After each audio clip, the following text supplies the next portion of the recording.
What it is, people, my name is Batman, and I want to dissect the ways that Call of Duty Ghosts protects and favors casual players and or new players. But to understand how we got here, we must first examine the path behind us, because Ghosts has implemented several Call of Duty mechanisms that have all been used before with varying degrees of success in past Call of Duties. But at the end of the day, it is a flawed combination, a freak Frankenstein of these mechanisms. So, to aid noobs and ghosts, IW designed the game with an MW2 mentality. You'll recall I've talked about how it seems like they tried to combine the gunplay emphasis of COD 4 with the maps and classes of MW2. This is because COD 4 is rated by the fan base as the best Call of Duty consistently, so obviously they want to recreate that, but they brought in the MW2 elements because MW2 was the most financially successful Call of Duty. It was the COD that blew up the franchise, and what earned MW2 its financial success was its exceptionally ingenious formula of glorifying and enhancing defensive playstyles, and then combining that with the most intense and satisfying rewards and incentives emphasis that any gamer had ever experienced. MW2's financial success was built on the fact that it hooked new players immediately, and I remember vividly what that was like because I was a noob on MW2. It was the first Call of Duty I ever got to play on multiplayer because my mom refused to give me Xbox Live until I was 15.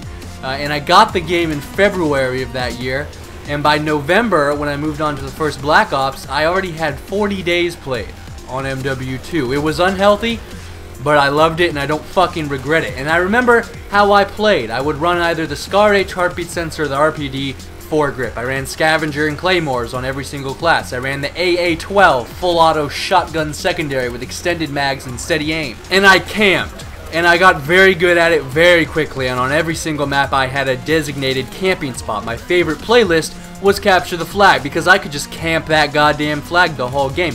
I only played playlists that had an objective I could defend, that I could camp. I would set up my Claymore, and anytime it got a kill I would just scavenge a new Claymore, and eventually I could get a second Claymore, maybe even off of a teammate that died nearby. And then I would have two Claymores, and if for some reason anyone got through my unbreakable infinite Claymore defenses, I would just spray them with steady aim, extended mags, AA-12 full auto shotgun. I didn't even know how to get around most of the maps. I just knew where my one camping spot was, and that's where I went, and that's where I ruled. On rundown, I would camp the windows and balconies. Nobody could cross those bridges without my permission, and when people got up in my building, I'd head glitch that refrigerator. You remember that fucking refrigerator on rundown? I was that guy. On Terminal, I was always on top of that building out on the tarmac with the gas barrel on top.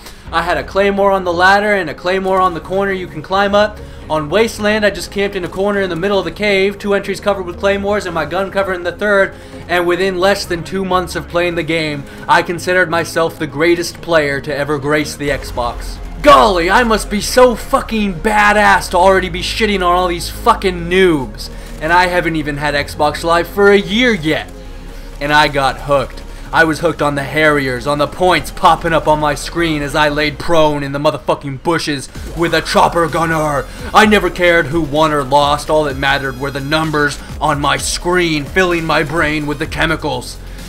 I've tried to go back to playing that way, but I get bored. It was so much more immersive back then. My heart would beat so much faster as I climbed that streak. I just don't get the feeling anymore. But if I was new to the game, I bet you I would get that feeling. And looking back, if I hadn't been able to camp, if I hadn't thought I was such a badass and gotten lost in my own ego, gotten addicted to the pointless exercise of self-validation in a competition that nobody cares about at the end of the day anyways, would I have been hooked on Call of Duty? Would I have bought the next Call of Duty? I don't think it would have been as likely. And it's not that I want to disparage campers or claim that campers are noobs, that camping is a noob playstyle. I don't hate campers or people who camp. It has its uses. But I do think it's important that everyone understands camping is easier to learn, it is easier to execute, and it is easier to excel in than any other playstyle. Because finding a well-covered position with windows and advantageous lines of sight, and then setting up claymores at the entrance points, or IEDs nowadays, isn't an incredibly complex or intellectually demanding task. It's really fairly simple. You don't have to have the entire map memorized. You don't have to make very many decisions at high speeds or under pressure. You don't have to have any understanding of where the enemy is spawning. You don't have to pay attention to your minimap, and you don't have to design advanced classes with versatility in a variety of situations. When you're camping, you don't have to expect the unexpected. It's not that camping is the sign of a weak player, it's just that effective camping doesn't require a strong player. People got hooked on MW2 fast because it was easy to do well, because it was easy to pick up and excel at defensive playstyles, and all it takes is one chopper gunner to keep you coming back for more indefinitely. Now, the arguably game-breaking mistake that the original IW made was one-man army Danger Close, obviously, and ironically, Danger Close noob tubes were supposed to be what kept camping in check. What balanced it out? The Danger Close noob tubes were so powerful that you could remove any camper from almost any spot, but one-man army, providing players infinite noob tube ammo, turned the noob tube from the counterweight of the camping equilibrium into the most overpowered camping tactic any FPS multiplayer game has ever seen. If I got him in the right spot and set up the claymores for him, I could hand over the controller to my little brother, and with one-man army Danger Close removing any need to aim or manage recoil, which was basically non-existent to begin with, my 8-year-old little brother could drop an AC-130, and he did too. It was Capture the Flag on Skid Row. And that is precisely where MW2's financial success lay. Everyone thought themselves the greatest player on the game as early as day one. But things got out of hand. Players, myself included, got way too good at camping, and the power of kill streaks became too much for people to stomach. It reached this point where oftentimes matches would devolve into nothing but mean-spirited massacres, when we would run full parties and I would be getting into arguments with people about who gets to call in the chopper gunner first, about who gets to call in the nuke first. What is that like for the players on the other team? The constant stream of Pavelos and Harriers and chopper gunners topped off with a tactical nuke. It was nothing but spawning and dying again and again and again, and not even incredibly powerful death streaks could put a stop to it. When you're taking deaths from above, from the motherfucking sky, and you want to shoot that shit down, but you're getting killed constantly and instantly before you can even pull out your stinger, because that fucking chopper gunner is just spamming splashable bullets down on you. And if you do pull it out, there's just another chopper gunner waiting in line to come at you. People hate taking constant deaths. That's the thing you need to understand about all Call of Duties, and especially Call of Duty Ghosts. People hate taking constant strings of deaths. The worst in-game feeling is dying immediately after spawning. It is the biggest turnoff to any player, but especially new players. And when it happens consecutively, spawn after spawn, when you don't even have the opportunity to play the motherfucking game, and when that is happening not just for one match, but for a majority of the matches you join, who wouldn't hate that shit? By the end of MW2, everyone hated how powerful kill streaks were, particularly because it was so easy to get more kill streaks out of your first kill streaks. The constant stream of air support that you couldn't fight back against fairly, mono-e-mono, and players were equally fed up with the camping and scavenger claymores. People had gotten too good at it. Their strategies were perfected down to a formula, and many times it was an unbreakable formula, because honestly, how are you gonna get at me when I have 2 claymores, a heartbeat sensor, and a motherfucking full auto shotgun? The former IW team, now Respawn Entertainment, will always get credit from me for MW2 because it was a bold game. It was unprecedented. It took COD from an FPS series to a billion-dollar franchise, and it left an impact on the entire genre. But it's important to remember that ultimately, in the end, it was rejected by the fan base. And that's why the next 3 Call of Duties didn't attempt the same formula or anything even resembling it. So Black Ops 1 reversed course. They nerfed kill streaks, not only by making them less lethal, but also by removing the ability to build one kill streak off of another. You had to get every kill with your gun. These developments put a stop to the daily massacres of full parties building constant and near infinite chains of powerful air support, smothering the enemy with fire from above. And because many people were upset with MW2 and the feeling of helplessness when you got overran by an enemy team, the constant cycle of dying so quickly after respawning you can't even fight back, Treyarch designed Black Ops 1 spawns and maps so that every player would have at least 3 seconds of life every single spawn, and they announced this publicly so that casuals would know this game wouldn't fuck them in the ass on the daily like MW2 had. So to keep players alive, Treyarch put in Ghost, which basically protected players from any kill streak deaths, period. It also largely negated the UAV entirely, making it harder for advanced players to find newer players, because one other thing people need to understand is that the biggest thing that separates veterans from noobs, strong players from weak players, is the UAV, is how the player uses the UAV, the mini-map. Noobs don't use it because when they start out, they don't understand its value. They don't know what a UAV is, and they don't understand that they can look at their radar to find bad guys. Those of you who were watching me during Black Ops 2 will recall I used to get so frustrated about losing a match when I had permanent UAVs up. And it's because many casual players simply don't use their minimap. They just don't, and I don't think I did back during MW2 really, so whatevs. But a stronger UAV and or minimap benefits advanced players disproportionately compared to newer players. And Treyarch also designed the spawn system so that when you died, you spawned far, far away from the enemies, and all this together helped to prevent frequent and instant death chains. However, it's important to understand that although they did strive to provide those 3 seconds of life, Black Ops 1 was still a rusher's game. It rewarded rushing. It was designed for rushing. Not that camping was impossible, but it's the little things you have to pay attention to. For instance, recoil was a lot higher in Black Ops than ever before. In MW2, you could snipe with the P90 or even the Mini Uzi if the target wasn't moving. In Black Ops 1, you needed a sniper to snipe. Even the ARs were impractical for those cross-map kills. This meant everyone was going to have to be closer to the targets they wanted to kill, which meant people were going to have to move more to get in range. And if you're in a camping spot, even if it has lines of sight across the map, you aren't going to be able to hit targets at a distance because the recoil requires extra management, which means it takes a lot of extra time, which gives the enemy plenty of time to get the fuck out of Dodge. Also, footsteps, which were incredibly loud in MW2, were almost non-existent in Black Ops 1. In fact, they had to buff the footstep sounds eventually just because players with headsets were complaining about what they assumed was a bug. But it wasn't a bug. Footsteps were supposed to be non-existent. This makes it 10 times easier for a rusher to attack a camper, and again, because you had to build all your kill streaks with your gun, and because they weren't that powerful, the incentive to camp was largely eradicated. Because when you can build kill streaks off of kill streaks, camping works, because you just have to get the first kill streak and stay safe. But when you have to get every kill with your gun, the match is going to be over before you reach your streak using camping. Or it's simply going to take too long and you're going to get bored because really the end payoff isn't even that great anyways. So Black Ops 1 kept players alive, but they also encouraged run and gun gameplay. They wanted to bring enemy combatants together so that they might engage in a constant stream of combat whilst preventing constant streams of largely unavoidable deaths taking place immediately after spawning. It was a strong, fair balance. And I think they largely succeeded in that, but again, just as with MW2, they were undone by a single flaw. Obviously, well, 2 flaws, now that I think about it. The FAMAS was overpowered.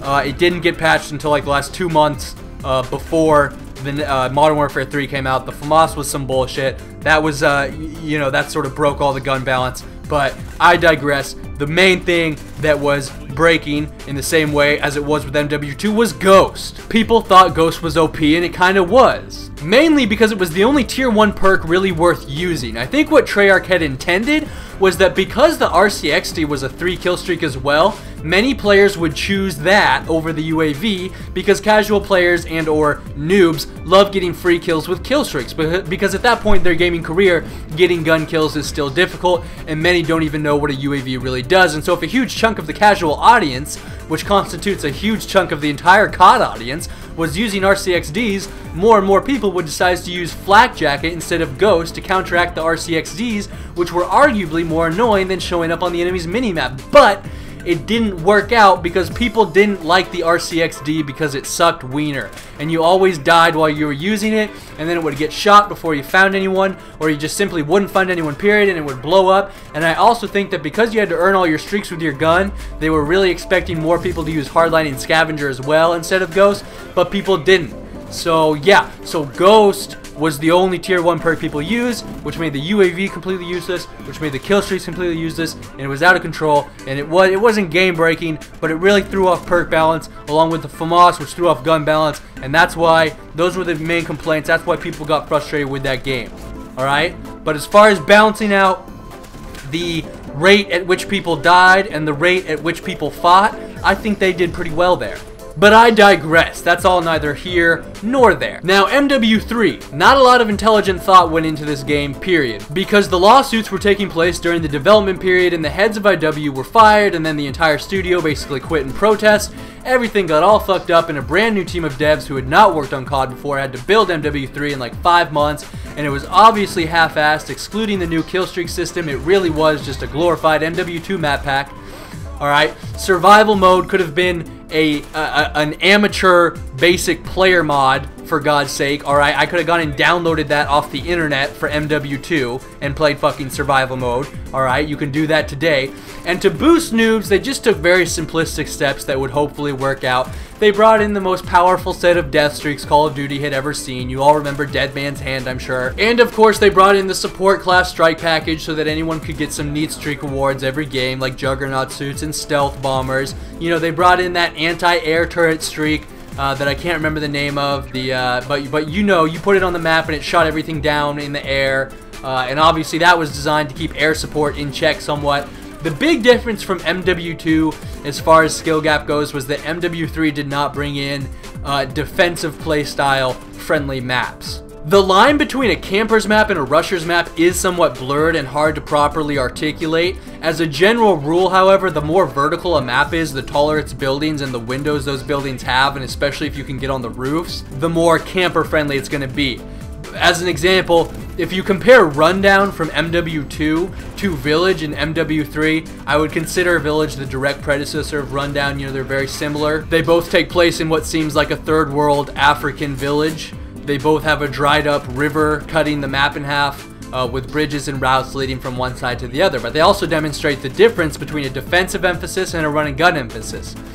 Way back on Rundown, you had 3 buildings on either side of the map, all 2 stories high, and with the second story always having windows. And the only way to get someone hanging out in the second story was to climb a staircase, which was easily defendable, especially with just like 1 claymore. This meant that a lot of the fighting took place at long ranges, shooting enemies on the other side of the river, holding down a bridge so that the only way someone could cross that bridge was to kill you from a distance first. But in Village, there aren't any elevated positions. To kill someone on the other side of the river, you had to cross the river first. Another good example would be to compare MW2 Favela with what I consider its direct predecessor, Mission in MW3. Both are South American maps, both are designed on a long slope, right? One end of the map is at a much higher elevation than the opposite end. Now with Favela, the best way to play was to get set up on the rooftops and fight for control of those rooftops, which would often entail cross-map gunfighting almost from spawn to spawn. And once you had those rooftops, you could rain down on anyone below without having to leave your rooftop, or you could get off the rooftop and hang out in the second story and windows and own the map. The only risk was a bad guy sneaking on to your rooftop and dropping down on your ass. But on Mission, the middle of the map is elevated and completely blocked off from outside interference. To fight in the middle, you had to climb up to the middle. And killing someone below, if you were high up in the middle, was certainly possible, but because there wasn't any cover or windows, you had to expose your entire body to that entire section of the map, which meant it was good for 1 or 2 kills every now and then, but you couldn't camp up there effectively. Ultimately, MW3 relied on a copy and paste of old ideas, presented nothing new, and therefore provided no original COD development techniques or mechanisms. It's a lot like Call of Duty Ghosts. Now, it's important to pay attention to what Black Ops 2 did. For one, because they did go about changing the COD skill gap in an unprecedented way, and 2, because Ghosts has gone about it in almost the exact opposite way. The Black Ops 2 noob protection was comprised of 2 core elements. The first was the competitive matchmaking system, and the only mistake they made was telling people they were fucking doing it. They should have just done it and shut the fuck up about it, because it pissed off all the pub stompers so bad they had to reverse course. Kind of. We'll get into that in the next video. The second element was the mass oversimplification of Call of Duty. Black Ops 2 designed every map with 2 strict rules, the first being that each map would essentially break down into 3 routes leading from one side of the map to the other, with various crossovers in between, all converging at the middle. Think of Slums, Hijacked, Grind, Meltdown. The lanes weren't always perfectly straight, for instance Standoff or Drone, but the core infrastructure always consisted of 3 routes, 3 lanes, 3 rushing routes, whatever you want to call it. And there was not a lot of verticality, or complexity or intricacy.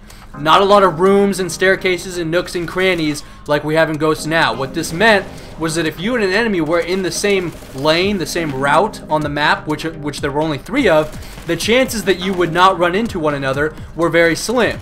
Or, in a less confusing way, the chances that you did run into each other were high. And there were only 3 lanes, so at any given time you would have on average at least 2 bad guys in your lane, because there's 6 people on the enemy team. And you would most likely run into one of those 2 people. In combination with this, they made every map perfectly symmetrical in both aesthetics and design. Again, think slums, hijacked, meltdown. Or sometimes asymmetrical aesthetically, but still largely symmetrical in design. For instance, rush, grind, drone, standoff, carrier. Now, the 3-lane symmetry strategy had been employed by various Call of Duties before, to be sure, but never so exclusively as it was done in Black Ops. Treyarch made every map adopt that 3-lane symmetry. Treyarch also made the Black Ops 2 maps very small in terms of just their square footage. For instance, Tremor, I think, would have been a ground war map on Black Ops 2.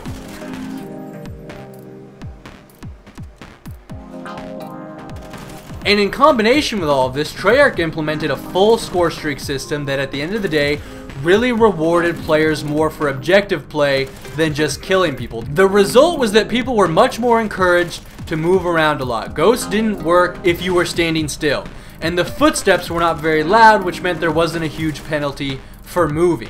The result was that, one, because of the symmetry and simplistic map design, it was very easy for any new player to learn the maps very quickly, and two, because all 12 players were prompted to remain mobile within the various sets of 3 lanes, it was very easy to locate bad guys, and that goes a very long way towards reducing the skill gap, because Call of Duty is a tactical shooter. Understanding enemy positioning and maintaining advantageous positioning for yourself is the most significant skill set in determining a player's success, because the gunfights themselves in Call of Duty don't last very long, and there are rarely decisions being made in the process of the gunfight simply because the gunfight is fairly straightforward and completed very quickly. You just aim and fucking shoot. Really, the general rule in the Call of Duty franchise has been that the gunfight is won long before you encounter the enemy. For instance, I'm running a stealth shotgun class and positioning myself in this building that I know is generally high traffic because it has a window on the 2nd floor that overlooks the B flag, and it's right in front of where I know the enemy spawns, which I figured out over time, analyzing where I would consistently respawn when I was on that side of the map. So when an enemy runs into that room not knowing I'm there, and I blast him in his fucking face with a shotgun, I didn't outgun him, I outpositioned him. I won that gunfight before the match had even started, and that is the true essence of the Call of Duty skill gap, and that is what Black Ops 2 sought to remove. Because the maps were so simplistic and symmetrical, they were incredibly easy for a new player to learn very quickly, and more importantly, it also removed most positions of advantage. For one, because it was very easy to find the enemy, all you had to do basically was walk forward and inevitably you would find someone, regardless of your skill level or theirs. And the symmetry meant that no piece of cover had a particular advantage on either side. What it really came down to is who got to the piece of cover first. And that was generally random and out of any particular person's control when you take into account all the different factors that would determine such a thing match to match. For those of you who played Black Ops 2, think of the B flag on Meltdown. There were 4 congruent metal slabs of cover at each corner. There was a huge symmetrical gas tank in the middle. There was a passageway on either side, left and right. There was a perfectly symmetrical little tunnel underneath. There were 2 buildings with 2 windows, perfectly aligned, going through the B-dom area. So when the cover is set up like that, your positioning matters a lot less. What really matters is who got to that position first, because that's the only real advantage even possible. And that was how the whole game was set up, and that's very different, for example, from what we now have with Ghosts. The guard tower on Prison Break, the ship on Whiteout, the rooftops on Octane. These are all positions that have a distinct advantage over large sections of the map. You never saw stuff like that in Black Ops 2, and in combination with such incredibly small maps, the result was a sort of random chaos in which everyone was guaranteed kills, which was the intended effect, and I think they accomplished it with flying colors. And frankly, though I noticed it was unbalanced or unfair, cheap, whatever, I enjoyed it. However, there was a serious drawback to the strategy of giving out free kills, and that was that they were also giving out free deaths, unavoidable deaths. People's biggest complaint with Black Ops 2 was frequent, constant chains of deaths that made the player feel helpless because said player couldn't survive long enough to figure out what the fuck was going on before BAM! Rocket to the face, bitch! Treyarch made no attempt to design maps that protected against spawn trapping. They made no attempt to keep players safe. They went all out to make a game where everyone was very unsafe. A game whose killing was defined by a lottery that everyone could win several times a match. But in the end, the players despised being on the losing end of a winning lottery ticket more than they loved winning said lottery ticket. Or more likely, they realized their deaths were the result of a lottery on some instinctive level. They saw their deaths as cheap and unfair, but they did not realize that the same equation could be applied to their kills as well. The kills, we all thought at one point or the whole time, were simply the product of our massive amounts of skills. Whereas the deaths were just unfair, right? And so now we've arrived at Call of Duty Ghosts, which is designed and built atop the history of these many Call of Duties before it. And stay tuned for the final dissection and dissension, for the brutal understanding of just how poorly designed this new Call of Duty truly is. Please remember to rate the video. This is Batman, signing out.